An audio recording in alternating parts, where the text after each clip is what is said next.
All right, this session is now being recorded. Welcome, everybody.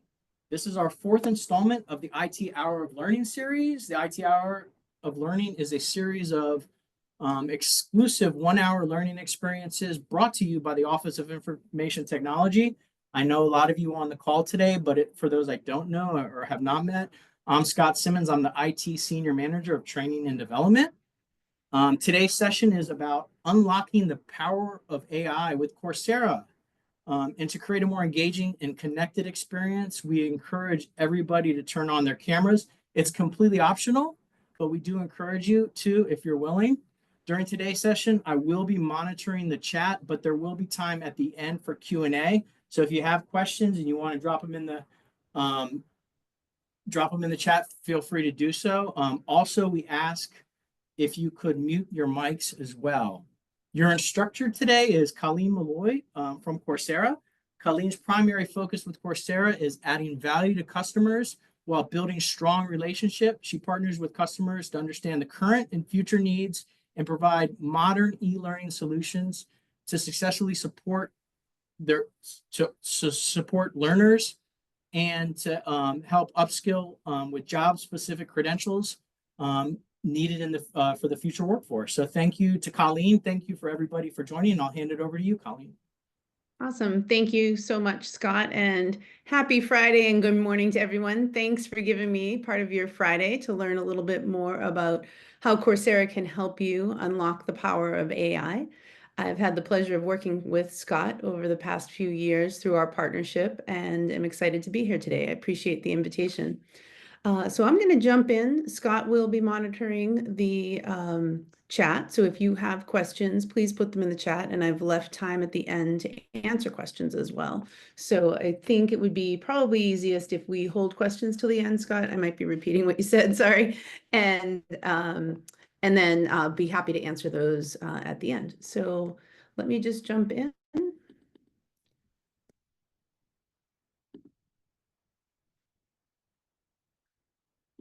It's having me reload. Okay, Scott, hold on for 1 second while I have to log back in. It figures. No problem. No problem at all. This happens. I'm going to stop sharing my screen for 1 second. I'm going to start the poll again. Okay. I don't think I can anymore. I could restart it. We're 63 to 37. The poll ended. Sorry, guys. I don't want to start it over again. If you want to drop in the chat in the meantime, how you joined today, did you join via MyPDE? If you did not answer the original poll questions, in the chat, say MyPDE if you went through MyPDE or Scott's email if you went through Scott's email. Very good. And I'll add this to the totals from the poll. Email, MyPDE, email. I'm glad that people are using MyPDE. Very good. All right. Back to you, Colleen. It's amazing. We joined at 11, did a test check. It was all set. And then within 15 minutes, it was prompting me to relog in. That's crazy. Oh, well, I'm sure you can all understand. We've all been in these situations. All right. Well, I'm just going to start and jump in. This is a quote from our founder, one of our founders, Andrew Ng. He's a Stanford professor and an early pioneer in machine learning. I think that it is interesting to think about the impact electricity had on all of us and the impact that AI will. And so today I'll be talking, up front about some of the trends that we're seeing on the impact AI is having on the workforce and on roles. And then I'll talk to you about how Coursera is taking a leading role in trying to help people upskill, reskill, and actually also incorporating AI into our platform to be able to help our learners within the platform and also help our partners with offering new content to their audiences. And just as we look at the impact of new technology, I was just going to share some interesting stats about the acceleration that change requires. And sorry, that accelerated change requires of organizations and how folks need to be more agile when there's technology adoption curves like this. And so these statistics are based on the time it took for new innovative technology to reach 100 million global learners. And I think, these stats will be very interesting as you think about it. So it took 90 years with the telephone. And, many of us on the phone have gone through many different types of telephones, right? I think too, many of us don't have landlines anymore, if you even think about that. Electricity, it took 70 years to reach 100 million global learners. With the automobile, it was 60. With mobile devices, 16 years. World Wide Web, 7 years to get to 100 million global learners. And with ChatGPT, it was 2 months. So just very interesting as we think about some of the technologies that have made the biggest impact. And as we think about, the requirements for all of us to be agile, and we think about the changes, this creates both opportunities, as we know, as well as threats. We need to think about how we can exploit those opportunities, make sure we're well educated, we know how to use this technology, both to take advantage of those opportunities, but also to mitigate threats and see how can we use this to increase our productivity. It's interesting if you look at this, the stats speak for themselves. We've seen automation cause different trends. If you think about the rise of ATMs versus bank tellers, or the rise of computers versus accountants and lawyers, it's interesting to just think about what jobs it creates and how it impacts different jobs. This is an interesting slide, and it's based off of a study that Bloomberg did back in 2017 with Oxford University and BLS. And it was really looking at the impact of automation and on certain roles and wages. And as we were moving into automation, as well as the impact of the pandemic, we were looking, how can we help those low-skilled, low-wage, more vulnerable folks that are in those jobs move into less vulnerable and jobs that are at less risk for automation. And we were like, okay, we need to upskill them. We need to provide more knowledge and digital skills. They're the ones that are going to be most impacted by automation, and that's our solution. It's interesting because AI changes that, right? And the shift on who's impacted by AI actually is changing, and it is impacting folks across all educational backgrounds in some of the tasks that they're doing. Up to 49% of workers could have half or more of their tasks exposed to large language models. So I think across the board, we're seeing impacts in different ways, but higher wages are associated with an increased exposure to ChatGPT, which is an interesting new stat. I thought I'd just share some more as we look at the different roles. This is a study from McKinsey from last year on the economic potential of generative AI, and what roles are being impacted the most. Especially educators and those who are training the workforce. 3 times more job tasks of educators could be impacted. We're also seeing other jobs, millions of other jobs that will be requiring reskilling because of it. And as I mentioned, we're seeing the impact across a variety of different backgrounds and different educational levels for the first time with this. Interestingly, McKinsey's study shows that women are 1.5 more likely to need to move into new occupations than men.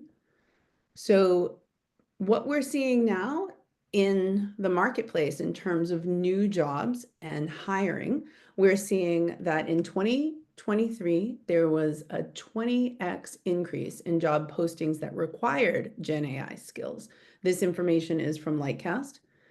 We also looked at a study for feedback from leaders, and leaders are looking for hiring candidates with AI skills, even willing to hire folks with less experienced candidates if they have the AI skills. And they would pay a job premium for this as well across a number of different job functions. So just sharing some of the context that we're seeing in the marketplace and the different impacts on different roles. Here at Coursera, we see that AI will be a disruptor, but also an enabler. So as we've talked about, there's a lot of opportunity for upskilling, providing new skills required for people to perform their current jobs. And we'll talk mostly about that today and how we're doing that with our content. We also see opportunities for people to reskill into new roles because of the impact on their jobs. Within the platform, we are taking advantage ourselves, and we see this opportunity across a variety of different platforms and organizations to let AI help reach more learners, to make learning more effective by making it more personalized and more interactive. So within Coursera, those of you who have already accessed Coursera or those that may access Coursera in the future, you'll see we now have what we call Coursera Coach, which is an interactive tool right within the platform that makes the learning more personalized, but specific to the information within the course that you're in. So this might allow someone to have a concept explained simpler to them. It may allow a concept to be translated into a different language for someone. It may give someone feedback on how this concept may support someone's career or someone's current role. So there's a lot of ways that the Coursera Coach is helping learners right within the platform. It could even help someone practice concepts before they take an assessment. We also are leveraging AI for more customized course abilities. So we recently launched something called Course Builder, which allows our partners to mix content across different courses within our content that comes from some of our university partners, as well as some of our industry partners. It also gives the ability to add some of your own content or customize some of these courses as well. So these are some of the innovations. Lastly, we have leveraged it to be able to translate content into multiple languages. So we now offer Coursera in over 20 languages. So this is giving exposure to a lot of individuals who may not be able to take some of this content in English and give them the opportunity to take it in their native language. So it's giving us the opportunity to provide this high quality content that we offer from universities and industry partners to more learners across the globe. So one of the things I wanted to share with you is just what we're seeing on our platform in terms of the urgency that people are coming to Coursera with for our Gen AI content and AI content. So this gives you a sense of how quickly the enrollments have grown across the last couple of years in this area. We now have over 3 million enrollments in our Gen AI Academy. And we have been looking at this statistic closely. Last year, there was an enrollment a minute, which I thought was pretty impressive. Now it's 6 enrollments every minute on the platform. We have over 147 million learners on our platform. So that just gives you a sense of the reach and the need for this skilling. We have specifically partnered with over 500, we have now over 500 courses in what we call our Gen AI Academy. This is basically the umbrella of courses out of our 10,000 courses in the platform that are focused in this area.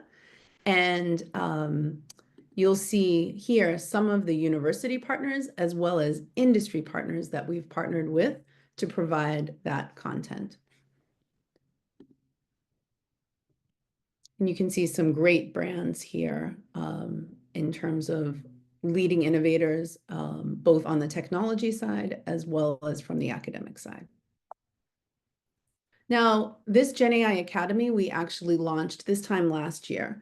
We focused on what we call Gen AI for everyone first. We really were trying to help build those foundational skills in AI and provide a safe place for hands-on practice within an academic setting for tools that would be used within these courses as well. So you can see some of the brands as well as some of the courses. I've taken the Gen AI for everyone, as well as the prompt engineering course. These are great courses. I highly recommend them. The next level that we launched in January was to focus on executives, those who had to make decisions and be able to understand how to navigate change within their environment, given these new technologies. Our CEO actually created this Navigating Generative AI CEO playbook and brought a lot of interesting leaders into that course.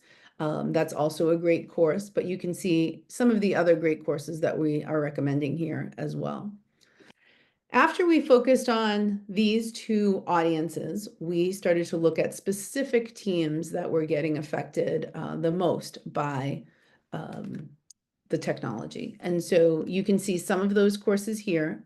And in July, on what we call, not what we call, which is now, I think it's July 16th, is Gen AI Appreciation Day, in case anybody didn't know that. We generally launched Gen AI for Teams.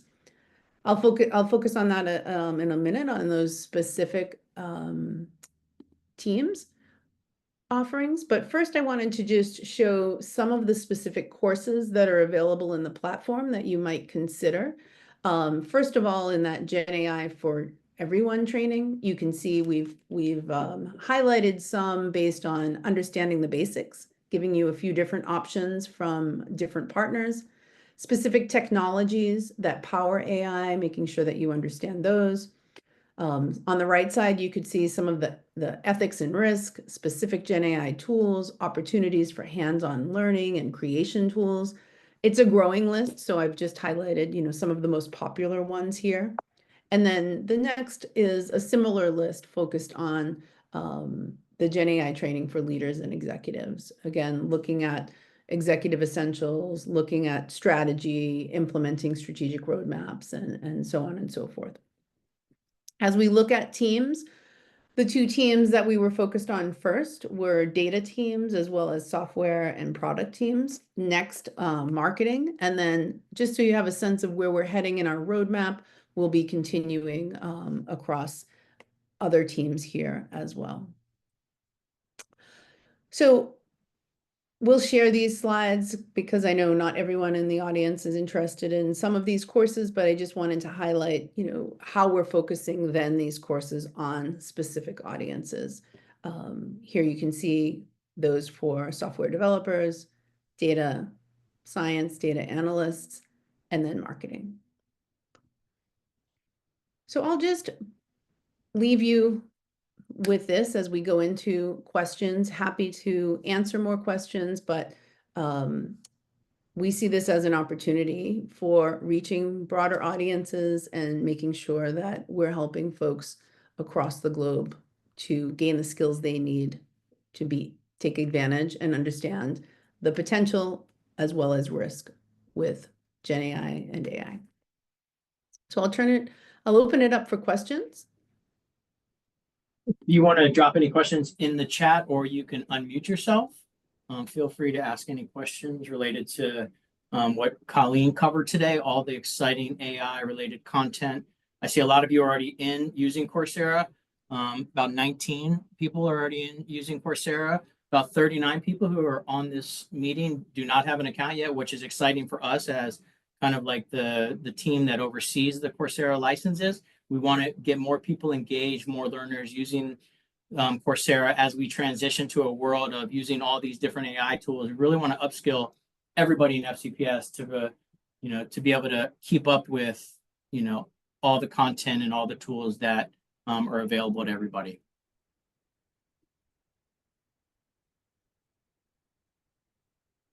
Yeah, so the Coursera audience is broad because they don't just work in education. They work with businesses, corporations. They work on a lot of higher ed content. K-12 is a growing part of what Coursera does. So there's not a ton of things that align specifically with K-12, but there's resources and courses within Coursera that is definitely useful for everything we do in our day-to-day jobs within FCPS.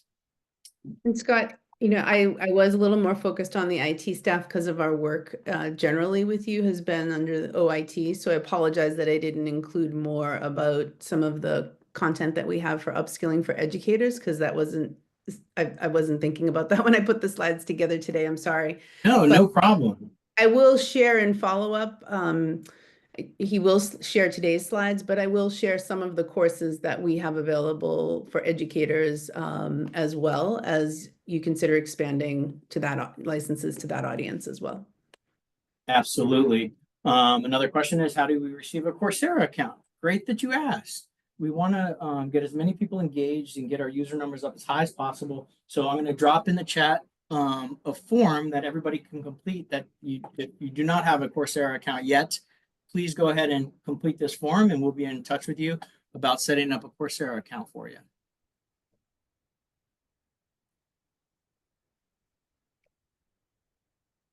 Scott, I wasn't monitoring the chat throughout, so I don't know if you want to feed me questions or if you want me to go through the chat. I think there hasn't been too many questions in particular.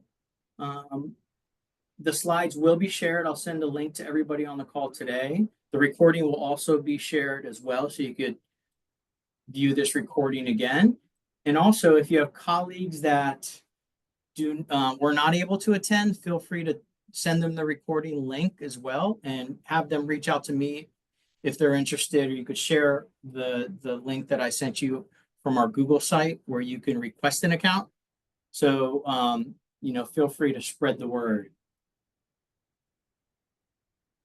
Yes. Do you want to answer this one, Colleen? What is the difference between an FCPS setup license and the free account that anybody could set up? Great question. That's a common one that we get. Sure. So basically the free license gives you the ability to audit courses on the consumer platform, whereas the FCPS licenses allows you to complete those courses and get the certificate. If you have a consumer license and you decide you could link your, actually, Scott, are you allowing people to link personal accounts with the FCPS account if they sign up through you? There is an option to add your alternative email, but when you're an employee or a student, we could talk about student licenses too, because I also want to get the word out for any school-based people that we do have a 1,000 student licenses that we're looking to expand on as well. But we keep it just for while you're in FCPS, we want you to use your FCPS credentials. And then if you're going to retire, or if you're looking to go to a different job outside of FCPS, there's a way to transfer all of your accomplishments and anything that you've done. Or if you have an existing record in Coursera and you want to start with FCPS, you can merge those accounts. So, but while you're here, we encourage you just to use your FCPS account. There's some people, because there's different pathways in our single sign-on process, isn't that intuitive with Coursera, at least. It gets confusing. So some people get to a point in courses and they're like, hey, they're asking me to pay. When you're using an FCPS funded license, you do not have to pay for anything in Coursera. So some people get confused. So we really want people to stay with their FCPS single sign-on login, but you do have a way to merge accounts and bring together all of your training, whether you're bringing it into FCPS or whether you're leaving FCPS and you want to carry those accomplishments with you. For manager approval, it would be, if you're an SBIT, it would be your principal, I think. You ultimately report to your principal. Or if you are, an operational employee, whoever your manager is. Scott, I did see one question asking if I could demonstrate what it looks like. Would you be comfortable if I showed your environment? Oh, absolutely. There's a test program for Gen AI Academy, so I thought I could just show that as an example. Yep, absolutely. And okay. Did anybody else have problems accessing the site that I sent you? You have to be logged into FCPS. You have to be either in a FCPS building or VPN'd in. Because it's an internal Google site that I linked to. Great. So when you log in to the FCPS instance on Coursera, you'll see the logo here. And different from the Coursera.org, you have a curated view when you come in. So you can see this is an example program for the Gen AI Academy. You can still search up here based on all of these different categories, and you have access to the full catalog, but these are the recommended courses. These are some of the things that we talked about here, Gen AI for everyone and understanding the basics. Some of that are focused on the technologies for the power, and so on and so forth. So this is what it looks like. You would, if you were interested in this Google Cloud Introduction to Gen AI, for example, you would click on that, and that's when you would choose if you wanted to enroll in this particular course. And this page is similar to the page that you would see on the consumer platform, where you have the ability to look at an overview, the syllabus, the learning objectives, as well as learner feedback as well. I don't have the opportunity to enroll because I just was viewing this as a learner, as an administrator, but basically if you had a license over here, it would say enroll, and then you would choose to enroll, and it would become part of the courses available to you in your learning. So once you have access to a license, you'll have the ability to take as many courses as you want with a single license. The things that are recommended in that Academy view are just, again, focused specifically on these courses. Scott, I guess it depends on like which program you'll invite folks to, depending on what department they're with. And so that may change what the recommended courses are. Correct. And we're still building on that. We really wanted Coursera to be kind of a little bit different than MyPD. MyPD is really a system where you take your compliance and your required trainings. Coursera is an optional platform for everybody that has a license in FCPS that wants to upskill and build on the work they're currently doing to get better at, the current position, or aspire to apply for jobs that they want to learn about through Coursera. I'm going to also, if you don't mind, Colleen, I'll share, because the login process is a little bit different with Coursera. And feel free, when you guys, when you're eventually given accounts for Coursera, feel free to reach out to me directly if you have any issues. Can everybody see my screen here? My Coursera screen? Everybody can see it? Okay, yeah. Great. So when you are onboarded and you're given an account, you're going to see a login option up here at the top of your Coursera link. And everybody's instinct is to immediately type in their FCPS email address. And once you do that, it takes you to a place where it's not going to know who you are, because that's not the way we set up single sign-on. So you're going to want to log in with Fairfax County Public Schools. And this is done through Azure, and it's pretty seamless, but a lot of people bypass that. So this is eventually what you'll land on here. This is the IT Upskilling Academy page. We've curated pathways for T-specs. If you're not a T-spec, you're an SPIT and you aspire to be a T-spec and you want to learn all about some of the things that the T-specs need to know, this will help prepare you for that.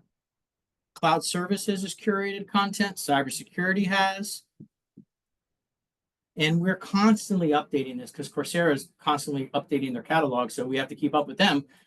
So you'll see courses being switched in and out over time. But you're not limited to just these courses. Since this is a completely optional and self-paced application, that's the way IT looks at it, you could search for any courses in the entire Coursera catalog. They're available to everybody. So you don't just have to stop at the specific IT courses. Scott, what I did, if you want to just do this search, I just, because I didn't have it pre-curated, if you want to just do a search, Gen AI for educators, you'll see, that was one of the questions that came up in the chat, and you'll just see a number of useful courses. Hopefully it works. Is this it? Or should I? Yeah. Actually, let me share, because I had a different result, so maybe okay. It's because of your curation. Because there's some great new courses here that I want to highlight. With these questions in the chat here.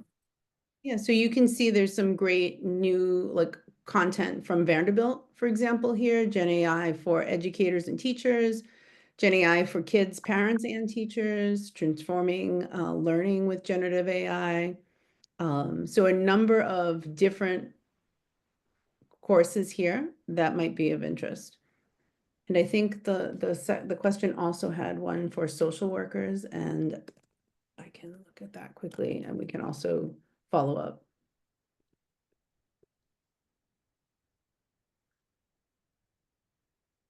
Yeah, so maybe not so much on the social work side, sorry. That doesn't mean it wouldn't be coming in the future as well, but with a quick, Jeff, I just wanted to answer that question for you. The course durations vary, and again, going back to how everything's self-paced, kind of as needed, you can actually jump into certain segments of a course, watch a video that is embedded in a course, or you could, take a course that takes weeks or months to complete. At each, I think, Colleen, you're the expert here, but you'll see the duration at the bottom in the description of each of the courses, so you'll know what you're getting into. But like with everything, we get busy and you just need a certain chapter, a certain video to understand something within the whole course. Those are available too. Exactly.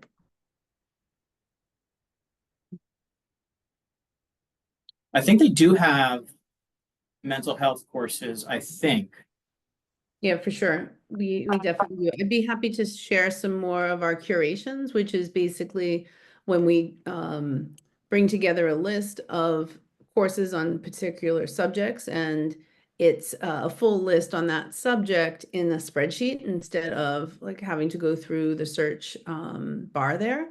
So I can share some additional, like without doing a search for everyone with everyone on the line today, but I can share some pre-curated content related to, I'm not sure that we do for attendance, but for health and mental health, I think for sure we do.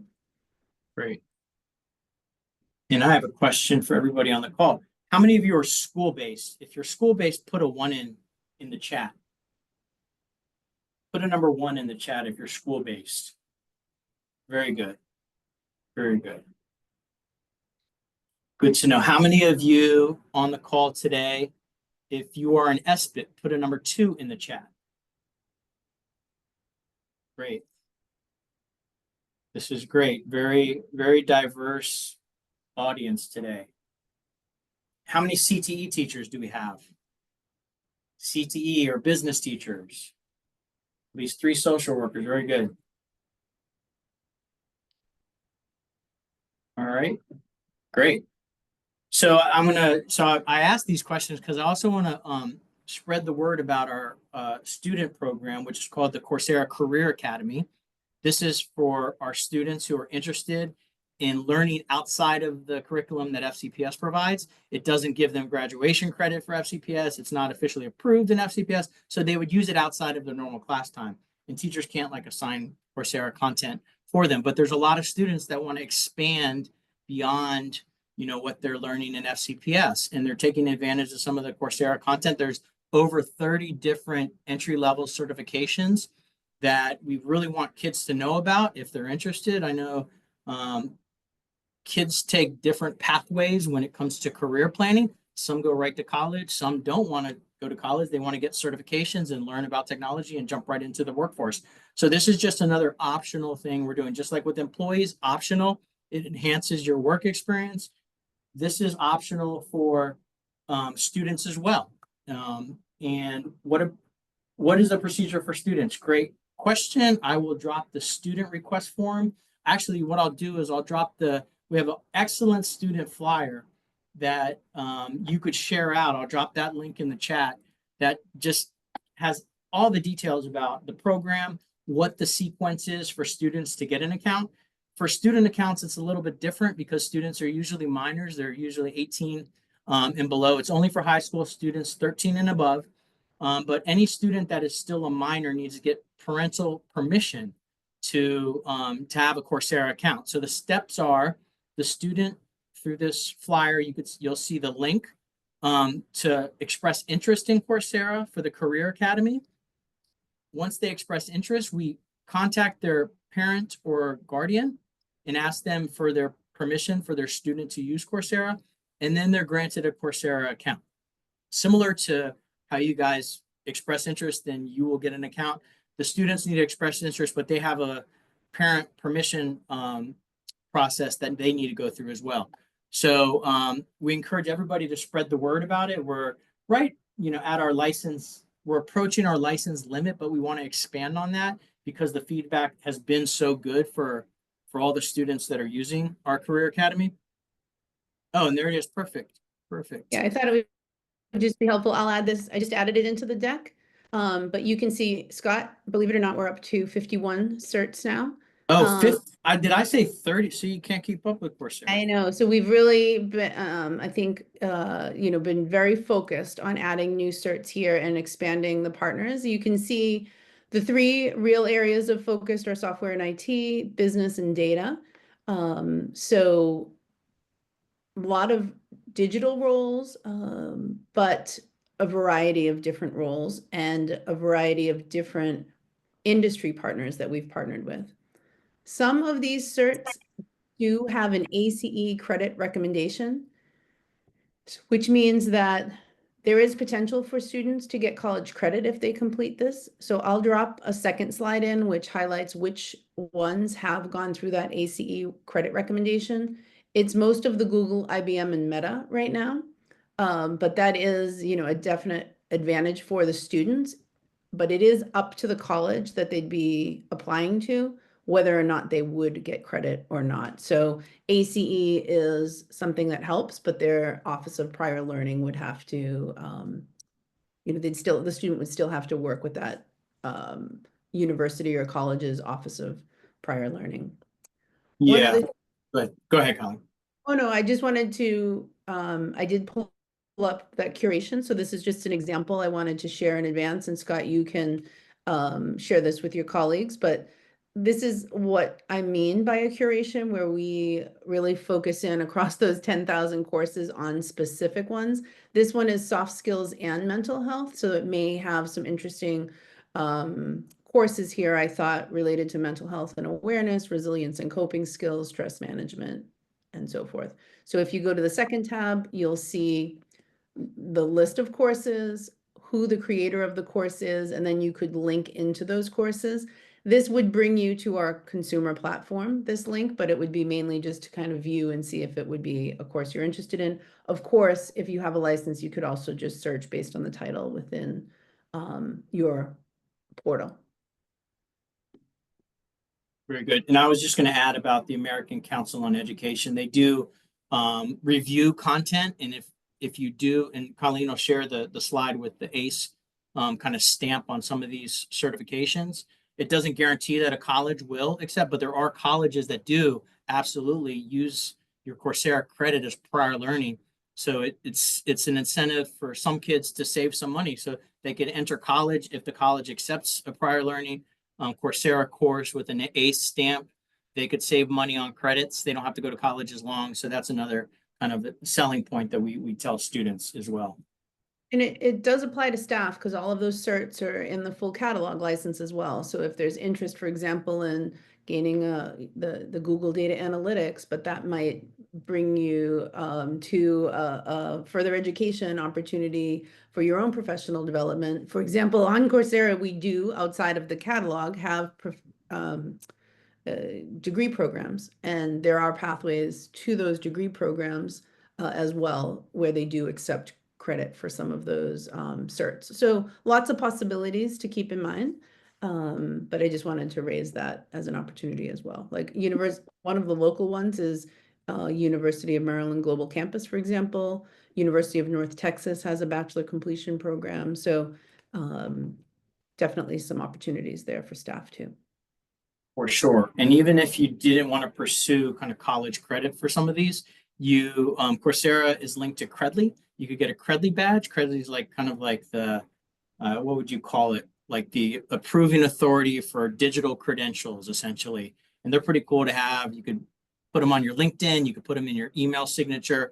They basically give you like a legitimacy if you went through like a UX or cybersecurity certification through Coursera and you have that digital badge kind of follows you around. You could put it, make people aware that you have this credential, which is pretty interesting. Layla, we don't have, there is like a chat customer service where you could chat with someone through a tool, but we don't provide, there is a pretty good search tool within the platform to be able to search and discover on your own, but we don't provide curations for individuals. It's usually like at an organizational level. Is it a bot or a live person? That's a great question. I think it's both. I think there's like some answers that are automated and then based on access to, I think then our support jumps in, but to get a quick response to some frequently asked questions, there's some automation there as well. Great questions though. Ronelli, I think I'm pronouncing your name wrong. For educators, do these courses go towards recertification hours? Great question. Coursera and MyPDE are not linked. MyPDE is the system of record for professional development recertification. However, if you complete a course in Coursera and print your certificate or proof that you've completed it, you could use the self-reported training function in MyPDE to upload that certificate. And what happens is it's routed to your principal or program manager for approval. So it really becomes an issue of whether your principal or program manager will approve the certification. So that's what I would recommend. There is no connection between MyPDE and Coursera.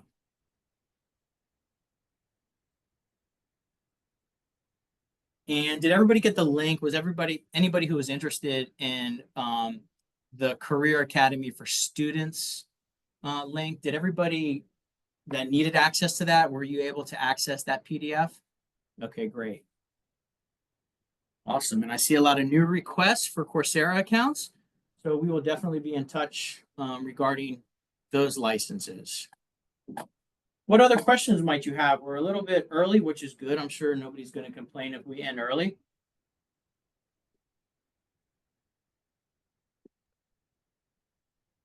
Scott, I have one more curation that I'll share with you for consideration that is focused not on Gen AI, but just generally the courses in Coursera for teacher training curation. So there may be some courses in here that may be of interest as well. So you can see 4 areas of focus here. And that might be like another one for consideration if folks are interested. Yeah, so I think I wasn't prepared with it for the specific Gen AI topic today, but just to give you a sense of that additional content that may be of interest and may potentially count towards professional development as well. So I'll share both of those with you and follow up. And then the last question here was, can you share teacher courses? I think maybe I just did, and those were the courses that I just showed in that curation. So I'd be happy to share that list and you can peruse those. And you can decide, Scott, like if you decide to set up another department, if you want a program specific to that and which courses would be appropriate. Perfect. And then there's a few questions about Coursera being free. Yes, if you go through the process as an employee and we grant you an account for FCPS, it is free. If you use your private account or use it outside of FCPS, if you create an account outside of FCPS, it is not free. So as long as you're employed with FCPS, you have been granted access via the process that we have internally here, then it is free to you. And another question, when you say license, are you referring to an account with Coursera? Yes. An account, a license, a seat. Whenever you are approved and granted a license with FCPS for Coursera, it is free. Great questions, guys. All right. And on that note, I think, let's see here. Why not give one automatically to all? Great question. It's a budget, decision, I guess. These accounts are not free, so we have limited licenses. So it all comes down to, ability, within our budget framework to be able to fund these. So that's why we started really small. we're incrementally expanding. That's why we had today's session, just to spread the word, because we want to get up to our license limit and then say, hey, we have an interest for more people to use Coursera. Let's expand a little bit beyond what we're doing now. Fantastic. Well, if I missed any questions in the chat that were higher up and I didn't get to, please send a note to Scott and I'd be happy to answer any additional questions. And as promised, I'll send those curations for your consideration.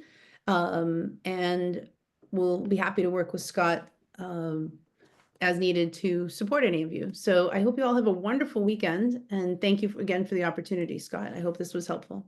Very helpful. Thank you so much, Colleen. And thank you to everybody who joined. Have a great weekend.